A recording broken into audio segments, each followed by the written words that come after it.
Senhoras e senhores, meu respeitável público, o Brasileirão tá pegando fogo, tirando o Botafogo, que não tá pegando nada.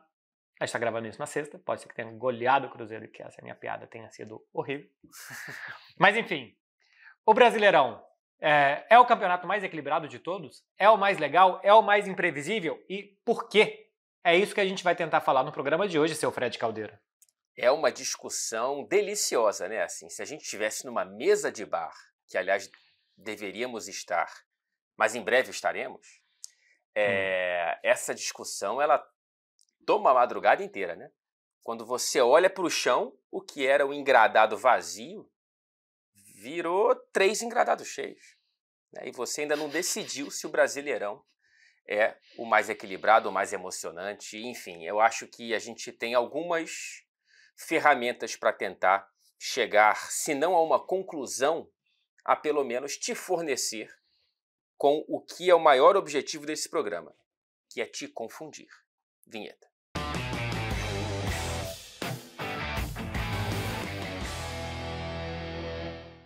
Começando então a total e completa confusão desse programa. Quanto mais confuso, melhor, porque é difícil das pessoas fazerem corte depois para pegar no nosso pé, porque é um raciocínio tão desconexo, fora da realidade, que a pessoa que quer ferrar a gente num corte, ela fala, meu Deus, eu tô doido. Mas enfim, a gente vai comparar aqui as últimas 20 edições do Campeonato Brasileiro com as principais ligas da Europa para a gente ver a diferença de equilíbrio que existe, número de campeões, entre o Brasil e as outras ligas. O Brasil tem 20 edições de pontos corridos e 8 campeões diferentes. Vou até pegar aqui para ver o número de títulos de cada um. O Corinthians tem 4 títulos, é o maior campeão dos pontos corridos. Flamengo, Cruzeiro, São Paulo e Palmeiras, 3 títulos cada um. O Fluminense ganhou 2. O Atlético e o Santos venceram um Campeonato Brasileiro de pontos corridos. Só Atlético e Cruzeiro furaram a bolha de Rio e São Paulo. Frederico Caldeirinha, você sabe me dizer qual é o outro grande campeonato europeu? Já falei não antes da pergunta. O que é uma boa resposta para qualquer pergunta. Exato. Mas enfim, qual é o outro grande campeonato europeu que tem títulos repartidos de forma parecida com o Campeonato Brasileiro, que tem 8 campeões em 20 anos? Cara, então, quando você me mandou o roteiro, né, desse programa, e eu li que tinha um desafio, eu decidi não pesquisar para não estragar o desafio, né? Então eu vou de palpite aqui, cara. Olhando para esse recorte de 20 anos, né, 2003 para cá. Isso. 2004, na verdade, porque as ligas europeias já tiveram os campeonatos finalizados em 2003. Então, assim, eu diria que... Bom, a Alemanha definitivamente não está próxima. La Liga talvez não. Cara, sei lá, acho que antes do domínio do PSG, diria que a França talvez se aproxime, porque teve, olha, de cabeça, Lyon, né, aquele domínio inicial do Lyon pegando esse recorte, e o domínio final agora do PSG. Entre isso, deve ter tido o Olympique de Marseille, teve Lille, também agora recentemente. Sei lá, diria que a França teve uns 5 campeões diferentes. E essa resposta prova como não estudar é uma boa tática. Porque você acertou. Aí, vamos. 5 mesmo? Não, 7. Mas também dava para acertar tudo. Meio certo. Mas a França foi quem teve mais campeões nesse período diferentes. E foi bem isso mesmo. O Lyon ganhou 5 vezes. Ganhou 5 entre 2004 e para frente, né? Porque já tinha ganhado antes. Acho que foram 7 ou 8 títulos consecutivos. O PSG tem 9 títulos nesse período. Aí, o Lille tem 2, ganhou um entre Lyon e PSG, que foi um período de 4 anos com 4 campeões diferentes, e ganhou recentemente. Fora isso, Bordeaux, Mônaco, Olympique de Marseille e Montpellier de Eden Hazard. Túlio Ligeiro foi rápido, para lembrar que o Montpellier era do Giroud. O Lille, que foi campeão no ano antes, era do Hazard. E eu sei disso, porque eu fui para a França numa Eurotrip, com a minha família em 2012, e conversei com um garçom sobre o Hazard. E eu achava que tinha sido do Montpellier. Enfim, depois vem a Inglaterra, Fred, com 6 campeões diferentes em 20 anos. Manchester City ganhou 7 vezes, o Manchester United 5, o Chelsea também 5, Arsenal, Liverpool e Leicester ganharam um título cada um. A Alemanha teve 5 campeões, nos últimos 20 anos. O Bayern de Munique ganhou 15 títulos, o Dortmund 2, Stuttgart, Wolfsburg e Werder Bremen dividiram o Ailton, né? o protagonismo. Sim, e o Stuttgart eu diria que do Khedira. E qual era aquele atacante meio brasileiro, meio alemão, meio... O Cacau? Não, teve um cara que... É o Cacau? Mas o Cacau eu acho que também foi campeão com o Stuttgart. Ah, mas tinha mesmo. O Paulo Rink. Quem? Desculpa. Paulo Rink? Não. Pô, eu tô viajando aqui. O Paulo Rink jogou no Bayer Leverkusen no início dos anos 2000. O Túlio tá falando do Mário Gomes. Acho que o Mário Gomes era do Werder Bremen e não do Stuttgart. Não, era o Kurani. O Kurani não foi do Stuttgart? Caramba, é verdade. Kurani. Kevin Kurani. Eu lembro desse cara, enfim. Lembrança aleatória. Kevin verdade. Kurani. E eu acho que o Stuttgart ganha o título na última rodada com o Leverkusen dando uma presepada, alguma coisa assim. Enfim, a Alemanha teve 5 campeões. A Itália teve 4. A Juventus ganhou 9 vezes, a Inter 6, o Milan 3 e o Napoli 1. Se vocês fizerem as contas, vai dar 19 títulos, porque a Juventus perdeu o título de 2004 e 2005 por conta de um esquema de arbitragem, manipulação de resultados. Depois ela acabou sendo rebaixada. Mais pra frente a gente vai falar disso. A Espanha teve 4 campeões, Barcelona 11 vezes, Real Madrid 6, Atlético 2 e Valência 1, Portugal 3 campeões. O Porto ganhou 11, o Benfica 8 e o Sporting ganhou um título português, 2021. Para vocês verem, né? O Brasil teve, Fred, o maior número de campeões diferentes e com muito menos concentração de títulos, né? Ou seja, acabou o programa. É sim o mais equilibrado. Exatamente, né? Já temos aí o veredito na distribuição. Pois é, o maior campeão brasileiro nesse recorte, então, é o Corinthians com 4. A menor concentração é a da Premier, então, com 7 para o City. É isso, né? É isso. Uhum. Caramba. O que você conclui disso, Marcelo? Eu concluo que o Campeonato Brasileiro é sim o mais equilibrado, pelo número de títulos, e a gente já vai falar dos rebaixamentos também. É muito difícil ganhar porque eu acho que o Campeonato Brasileiro muda muito de um ano para o outro. A gente não é o destino final dos jogadores, só quando é final de carreira. Né? O Hulk volta para o Brasil para fazer os seus últimos anos e outros jogadores, a mesma coisa. Mas a chance de você ter um grande time em um ano e esse time ser despedaçado para o ano seguinte é muito grande. Especialmente no passado, quando a economia do futebol brasileiro era mais frágil. Então o Santos do Robinho e do Diego, que ganhou 2002 e depois ganhou 2004, depois eles saíram. O Cruzeiro do Alex 2003. O Cruzeiro de 13 e 14 se desmontou. O Fluminense de 2010, 2012 é um pouco diferente, porque Deco, Rafael Sobis, Fred também já eram jogadores mais de ficar do que de sair. Mas, em via de regra, muita gente sai do futebol brasileiro. E se você for pegar do Manchester City, do Barcelona, do Real Madrid, do PSG, do Bayern, os caras não saem dali e o time não tem que se refazer de um ano para o outro. Por isso, acho que eles são muito mais estáveis. E aí, deixa os campeonatos muito menos equilibrados. O que você acha? Não, é por aí. É por aí. Acho que, enfim, também choca um pouco, quer dizer, choca, né? É uma comprovação de que se não há uma concentração orçamentária no mesmo grupo sempre, como a gente tem nesse recorte a Inglaterra, porque já tinha chegado o Abramovich e anos depois chega o Sheikh Mansour no Manchester City.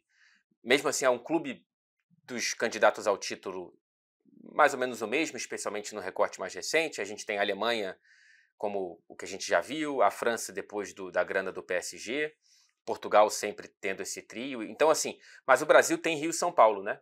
É o que você falou, só Minas que furou, né? A gente tem, Grêmio e Inter sem título dos pontos corridos, nenhum campeão do Nordeste. Então, a gente tem ali uma concentração entre Rio e São Paulo e, pelo visto, São Paulo com bem mais títulos do que o Rio, né? Porque do Rio a gente só teve Flamengo e Fluminense. De São Paulo a gente teve o Corinthians, que é o maior campeão, o São Paulo, que tem 3, o Santos com 2, o Palmeiras com 3 também. Então, assim, os títulos de São Paulo realmente obedecem mais ou menos o que a gente já esperava, apesar de ser um sinal ruim de concentração de grana. E assim, acho que o impacto de concentração de grana de TV, ele está ficando cada vez maior no Brasil, o que não sei se vai acabar tornando o que a gente também vê sendo debatido volta e meia no Brasil, que é o Brasil é a nova La Liga, o Brasil é a nova Premier, enfim, se a gente vai ter um grupo dos mesmos ainda mais seleto. Pois é, a gente já vai falar dos rebaixamentos, que eu acho que ajuda a mostrar também o equilíbrio e talvez a má administração dos clubes brasileiros muitas vezes. Mas além de grana e de TV, eu vejo que os grandes clubes, alguns, por exemplo, Palmeiras e Flamengo, estão aprendendo a ganhar e gastar dinheiro. Outras formas de receita, com sócio-torcedor, com merchandising, com marketing, com bilheteria. Isso faz com que eles sejam hoje clubes muito bem administrados. Eu acho que tem muito mérito no que fazem Palmeiras e Flamengo.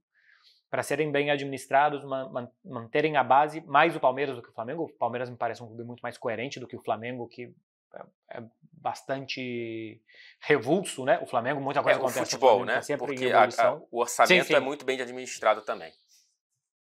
Bom, é bem administrado, mas a partir do momento que você tem que sair demitindo o técnico toda hora, isso também faz com que o seu orçamento, por conta do futebol, não seja assim tão bem administrado. Mas que sejam clubes que se mantiveram esse ano mais ou menos por ali, e eu queria muito que o Botafogo fosse campeão brasileiro esse ano, justamente para mais furar a bolha dos títulos brasileiros de pontos corridos. O Botafogo só tem um título, o Campeonato Brasileiro de 95 conquistado, e a administração desses clubes fez a diferença. E eu acho que isso tem puxado os outros clubes a ter que se organizar também, a serem menos aleatórios e a pensarem, como que a gente vai chegar nesses caras? Em um ano não dá para chegar.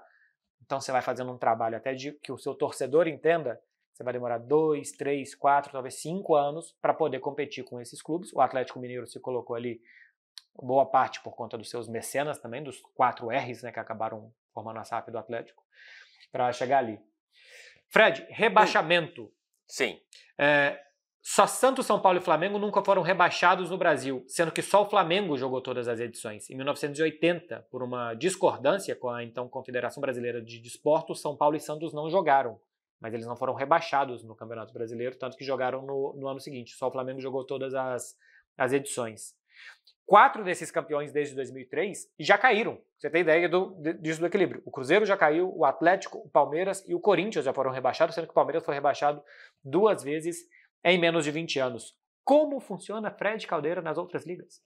A gente tem exemplos, por exemplo, é uma belíssima frase, né? Começando por Portugal, a gente fala da concentração na trinca, enfim, né? O Sporting bem atrás, no número de títulos desses 20 anos, nenhum dos 3 caiu na história do Campeonato Português. Então, Porto, Benfica e Sporting sempre disputaram a primeira divisão.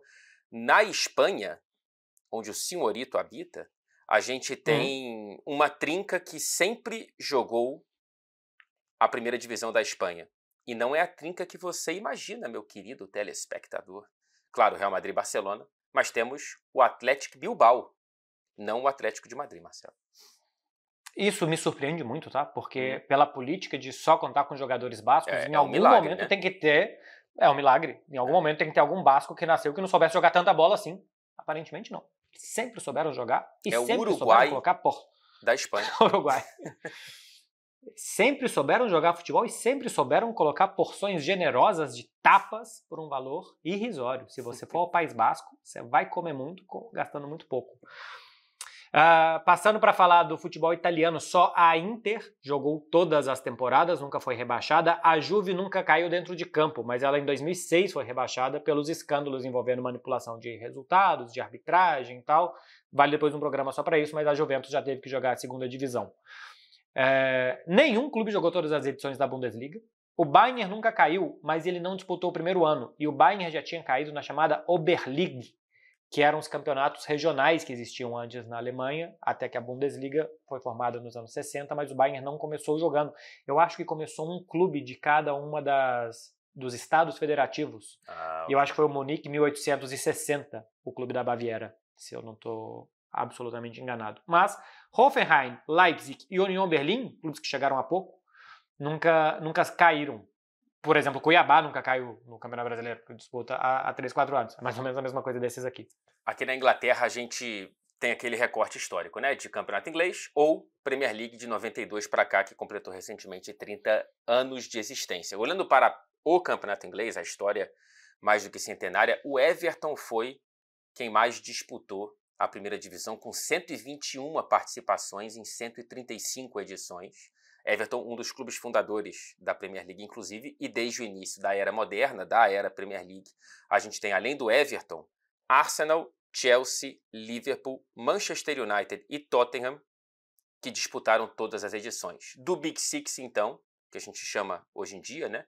Só o Manchester City, que não disputou todas as edições. Evidentemente, a gente sabe que o Manchester City, por exemplo, no fim da década de 90, estava na 3ª divisão inglesa. Tanta gente estava na 3ª divisão no fim dos anos 90, Fred. Enfim. Pois é. O PSG é o único não rebaixado na França. Só que o PSG também começou depois dos outros. O PSG é um clube formado em 1970. Ele fazia... Em 1971, o Paris FC ficou na 1ª divisão. O PSG caiu para a 3ª, não dentro de campo, porque houve uma fusão entre os dois clubes. E aí, então, ele chega à 1ª divisão com esse nome, PSG, em 74, e não cai mais. Eu acho que isso também fala bastante sobre o equilíbrio, né? Se a gente pega aqui que em vários desses campeonatos, muitos nunca foram rebaixados. Na Premier, por exemplo, aí, do Big Six, há 30 anos, só um caiu, que na época não era Big Six. Paris Saint-Germain nunca caiu, Real Madrid e Barcelona nunca caíram, os 3 de Portugal nunca caíram, Juve e Inter dentro de campo nunca caíram. É muito diferente dos rebaixamentos que a gente tem no futebol brasileiro. Por exemplo, o Vasco, se eu não estou enganado, já caiu 5 vezes, não é isso? Ah, não vou lembrar, cara. Não vou lembrar. O Túlio pode entrar nessa. A pergunta foi mais para ele do que para você até. Mas o Vasco já caiu muitas vezes. O Túlio tá lembrando a gente aqui. São 4 rebaixamentos do Vasco, só que 5 disputas de Série B porque ele não subiu no primeiro ano. O Cruzeiro também demorou algum tempo para subir, não subiu no primeiro ano. O Grêmio já caiu mais de uma vez. Acho que o Botafogo já caiu. Enfim, o Palmeiras já caiu mais de uma vez. No Brasil se cai muito mais, Fred. Eu acho que por conta disso. Equilíbrio, má administração, mais imprevisível, mais difícil o campeonato. Eu acho que, assim, eu suspeito, aqui é uma orelhada, tá? Porque eu não cheguei a achar ferramentas e provas do que eu tô suspeitando, mas uma 2ª divisão mais forte também faz com que você tenha clubes que são capazes de subir e ficarem, né? Assim, há histórias, por exemplo, na Premier League, de clubes que, quando você olha para a história do campeonato inglês, eles não são tão frequentes na 1ª divisão, mas na era Premier League também pela força da Championship, que nesse ano não é um bom exemplo porque a trinca que subiu está muito atrás, eles subiram e ficaram, né? O Brighton é um exemplo muito claro disso, por exemplo, está agora disputando a 1ª competição europeia da própria história, inclusive classificado para o mata-mata. Então, assim, eu não sei também o quanto que o fosso entre Série B e Série A no Brasil faz com que a gente não tenha talvez nomes que subam e fiquem mais, né? E consigam talvez atrapalhar um pouco o retorno de algum desses gigantes que ficam nesse ioiô.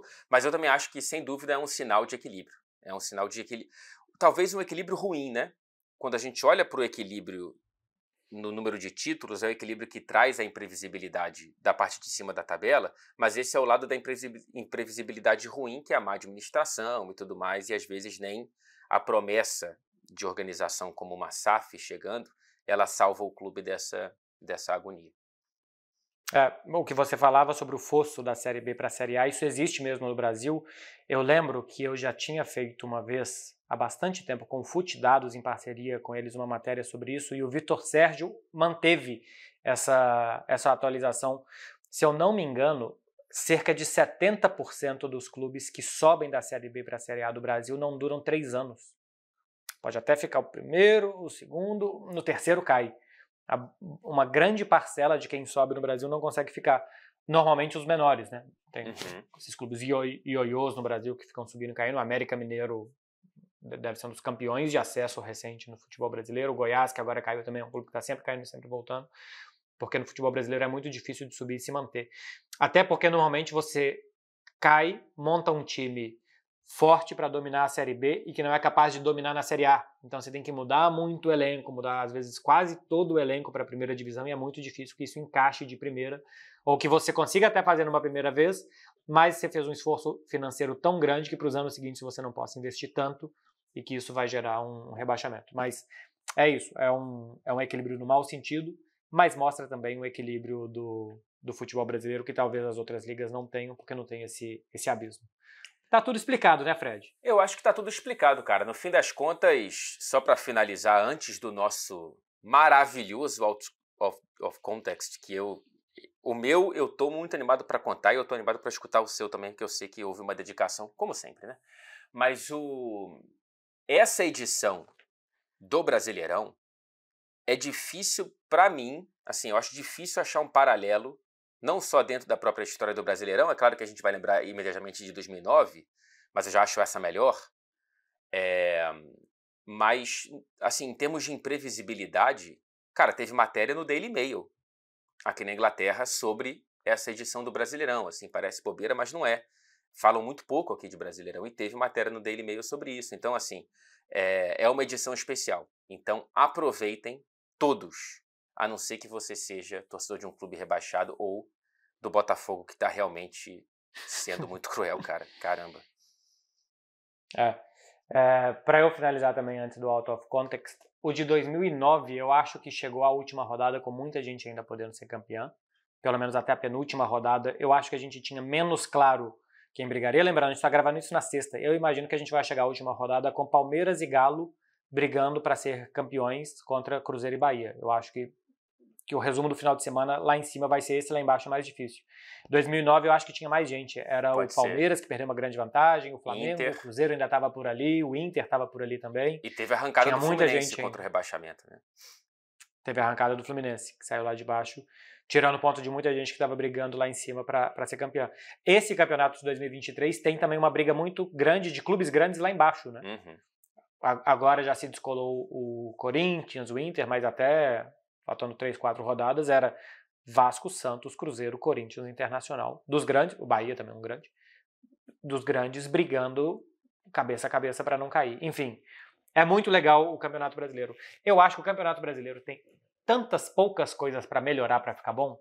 Melhorar o gramado, a educação dos jogadores, dos técnicos e dos jornalistas, sabe? Menos rolar para cá e para lá, menos chamar jogador de bagre, esse tipo de coisa. Isso é ruim para o campeonato, isso é ruim para a educação do torcedor. Os treinadores também irem para as entrevistas, menos querendo pressionar a arbitragem, mais querendo falar sobre futebol. Que nesta edição até acho que a gente não viu tanto isso, mas em edições passadas a gente viu. Melhorar a arbitragem, melhorar a organização. Às vezes a CBF ela não publica calendário faltando 2 semanas para a rodada, assim, é um negócio chocante. Não, a gente está aqui falando disso na sexta-feira, as 2 últimas rodadas do campeonato. Tem que ser com todos os jogos na mesma hora. A gente vai ter jogos um dia antes, o time entra em campo já sabendo o que é que o adversário direto fez, isso não pode existir. Mas é tão fácil, Fred, é tão fácil. Concordo. Porque o mais difícil, 10 times e 10 torcidas sem dormir uma semana inteira. Isso a gente tem, isso os outros não têm. Os outros não têm isso, porque os outros o time dispara e pode ser uma corrida de 2 cavalos e de outros não. Então, o Campeonato Brasileiro tem isso tudo e é só melhorar algumas coisas. Não vou dizer que vai ser o campeonato que todo o inglês vai assistir, que o espanhol vai assistir, não. É o campeonato para o brasileiro assistir e assistir melhor. Eu já assisti muito, mas assistir melhor ainda. Boa, boa. Tá tudo dentro do contexto, então vamos para o Out of Context.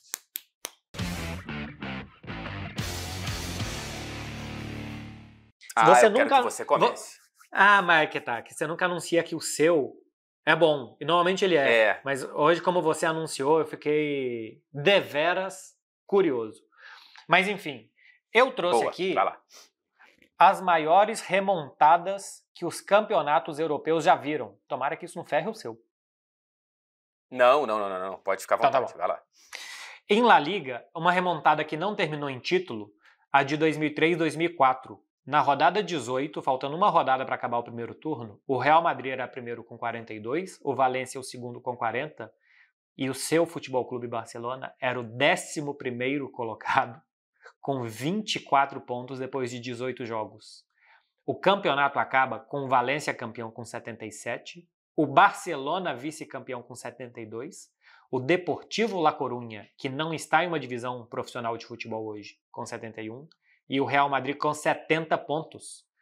O Real Madrid fez, nos 60 pontos que faltavam, nas 20 rodadas finais do campeonato, 28 pontos de 60. O Barcelona fez 48 de 60 e terminou o campeonato à frente do Real Madrid.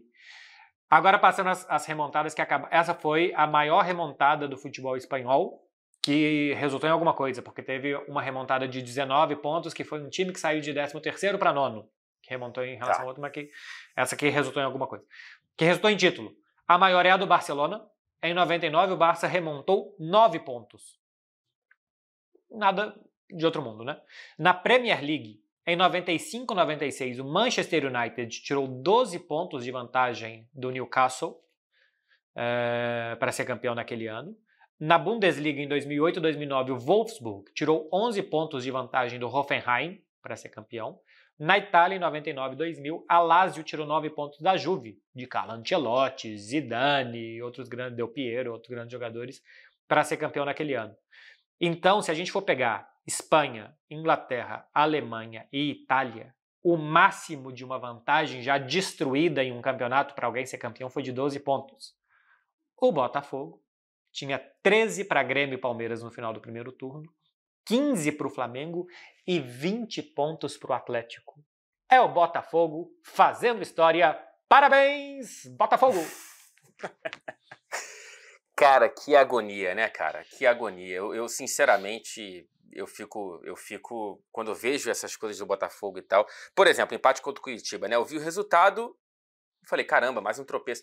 Mas a maneira com a qual isso acontece, cara, são muitos requintes de crueldade e eu tô até meio constrangido de achar graça, assim, porque eu acho realmente muito, muito cruel. Agora, isso aí, né, se você vai em qualquer esquina do Brasil, isso vai ser adesivado com o termo pipocada, né? Como colaram no Arsenal na temporada passada. E certamente alguém chamou o Zidane de pipoqueiro nessa virada aí da Itália. Foi quem que ganhou? A Juve caiu e quem ganhou? A Lazio ganhou. A Lazio, que eu vou até pesquisar quantos títulos italianos tem, mas se bobear só tem esse. Então, a Lazio ganhou e aí devem ter chamado o Zidane de pipoqueiro e tudo mais. Então, assim, tem o termo pipocar, né? O equivalente ao termo pipocar aqui na Inglaterra não é popcorn, né? Que seria pipoca. É to bottle. Então, assim, é como se fosse garrafar. E aí eu vou explicar a origem desse termo segundo o jornal Guardian. Cara, é uma loucura isso aqui. Muito bom. Uma loucura. Para alguma coisa esse programa veio, sabia? Para alguma coisa. A gente vai chegar. Então, cara, essa é muita loucura, tem muitas camadas isso aqui. Essa gíria to bottle, ela vem de... Cara, isso é muito louco. Assim, em Londres, o pessoal que vem de Londres, ele é adesivado aqui com o termo Cockney, mais especificamente do leste de Londres. Isso vem lá de 1600 e vovô surfista, que era a gíria da galera pro campo para quem é urbano, que era como se fosse, você é um ovo mal feito, um ovo estranho. Quem era da cidade era um Cockney. Cock de galo e aí ovo que vinha, enfim, era uma sacaneada e até hoje quem é de Londres é chamado de Cockney. Porque naquela época, o ovo caipira era só ovo, porque era tudo terra rural. Pois é. E o ovo da cidade é que era o ovo diferente. E Londres era o único centro urbano minimamente desenvolvido ali dentro dos padrões de uma cidade nova e tudo mais. E aí tinha essa zoação com quem era de Londres. E aí dentro de Londres, e esse é mais pra frente no século XIX, você tinha o jeito Cockney de falar com rimas para despistar a polícia. Os caras faziam poesia. Tô indo longe. Os caras rimavam duas palavras nada a ver para falar outra e a polícia que estava passando, outras pessoas não perceberem. Então criou-se ali quase que um dialeto. Por exemplo, em vez de falar escada, que em inglês é stairs, eles falavam apples and pears, maçãs e peras. Então, sei lá, eu vou subir as escadas, o cara fala, vou subir a maçã e pera. É tipo isso, sacou? E eu vou chegar no ponto inicial da pipocada, que é to bottle. A expressão vem do que eles usavam para falar bunda, que é bottle and glass, que é as. Bottle and glass era para rimar com as, que é bunda em inglês. E para você e aí, vamos lá, você perder as suas funções intestinais era bottle and glass. E aí o bottle ficou. E aí to bottle é o pipocar. É você se cagar. Se cagar. Ficar cagadinho. É isso. Caramba. É daí que vem. Doideira. Como que você foi pesquisar isso? Cara, eu comecei pesquisando qual que era a maior pipocada da história da Premier League. E aí eu pensei, cara, mas por que é isso mesmo? Por que esse to bottle, né? Por exemplo, pipocar eu não consegui achar no Brasil qualquer origem. Estou muito curioso. Se alguém souber, por favor, comentem no vídeo.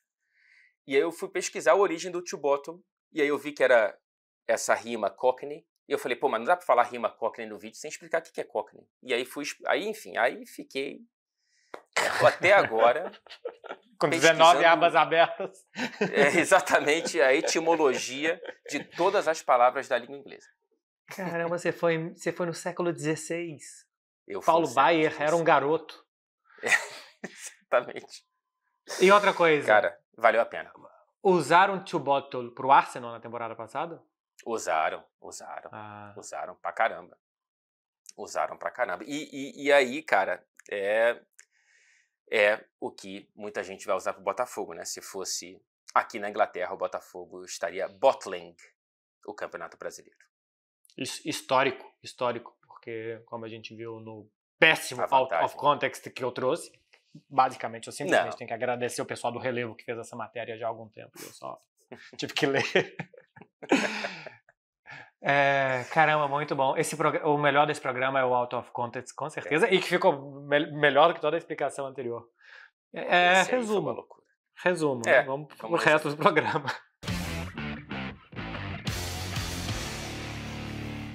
Ô Fred, olha só, pra gente resumir um pouco de out of context. Nunca houve uma to bottle, uma pipocada como a do Botafogo. Se a gente for pegar liga inglesa, espanhola, alemã, as grandes ligas, nunca alguém perdeu uma vantagem de 13 pontos. A gente tá gravando isso na sexta, lembrando que o Botafogo tá perdendo. E isso acho que só seria possível mesmo que acontecesse no Brasil, porque, como a gente mostrou aqui, o Campeonato Brasileiro é o mais equilibrado se a gente for comparar com os grandes do mundo. Pode ser que o Campeonato da Índia tenha um equilíbrio fora do normal, mas entre os grandes campeonatos do mundo, nenhum é tão equilibrado como o brasileiro. Seja se a gente for ver os grandes que caem ou a alternância de times campeões no cenário de pontos corridos. E também acho que conseguimos concluir aqui que falta muito pouco para o Brasileirão ser um produto quase que perfeito, né? Um pouco mais de organização, um pouco mais de harmonia entre os clubes. Por exemplo, a divisão das cotas, né?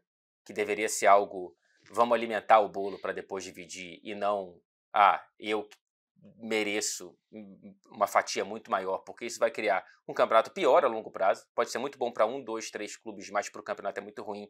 E no fim das contas, quando a gente vê, por exemplo, a Premier League, que é muito citado no Brasil, eles dividiram um bolo maior, né? Assim, e isso fez muito bem para a competição e para os direitos e tudo mais. Então, assim, falta muito pouco, cara, para o Brasileirão não virar apenas algo internacionalmente falado quando tem uma edição tão boa como essa e tão disputada, que seja algo mais recorrente também pela organização. É isso. Fred Beckler Explicam fica por aqui. Não falamos se algum clube brasileiro poderia disputar algum campeonato fora, ainda bem, porque em algum momento pensamos colocar isso no roteiro, e acho que a gente simplesmente iria devagar sobre coisas que a gente não faz a menor ideia, não que a gente fizesse ideia sobre alguma coisa que foi dita aqui nos últimos 40 minutos aproximadamente. Esse programa, ele tem um ímpeto próprio, né? A gente começa tentando passar informações e termina falando sobre intestino, Marcelo Beckler. Intestino e a etimologia da palavra. Próximo programa com vocês, etimologia do intestino. Valeu, gente. Até semana que vem.